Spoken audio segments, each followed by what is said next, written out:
நாட்டுச்சாலம் செய்திகள் வாசிப்பது வாசுகி தாமோதரன்.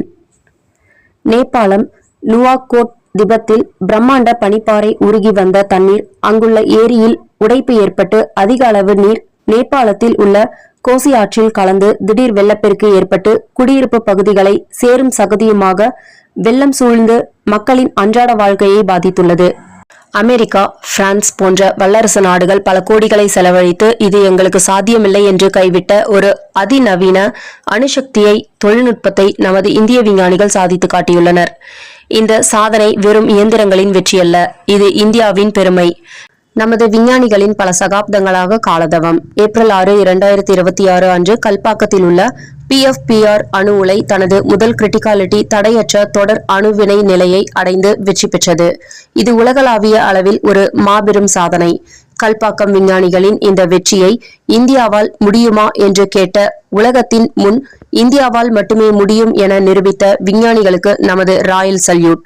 உலகையே திரும்பி பார்க்க வைத்த நம் கல்பாக்க அணுமின் நிலையம் ஒவ்வொரு தமிழனும் நெஞ்சை நிமிர்த்தி பெருமைப்பட வேண்டிய வரலாற்று தருணம். பழனியில் விசிகாவினர் அதிரடி அறிவிப்பு. பழனி அரசு மருத்துவமனையில் ஸ்மித் தனியார் நிறுவன ஒப்பந்தத்தை ரத்து செய்ய வேண்டும், இல்லையெனில் அனைத்து இயக்கங்களையும் ஒன்றிணைத்து மருத்துவமனையை முற்றுகையிட்டு போராட்டம் நடைபெறும் என அதிரடியாக அறிவிப்பை வெளியிட்டனர்.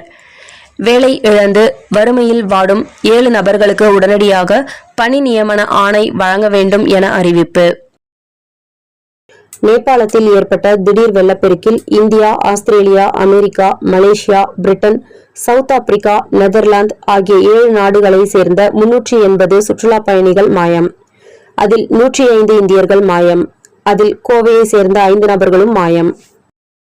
மாதம் தவறாமல் வெளிவரும் நாட்டுப்பற்றாளன் பத்திரிகையின் செய்தியாளராக பணிபுரிய விருப்பமுள்ளவர்கள் கீழே உள்ள நிர்வாக அலைபேசி எண்களில் தொடர்பு கொள்ளலாம்.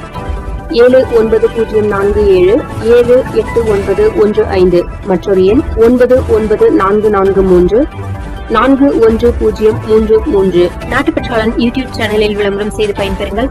நமது நாட்டுப்பற்றாளன் செய்திகளை அறிந்து கொள்ள யூடியூப் சேனலை சப்ஸ்கிரைப் செய்யுங்கள்.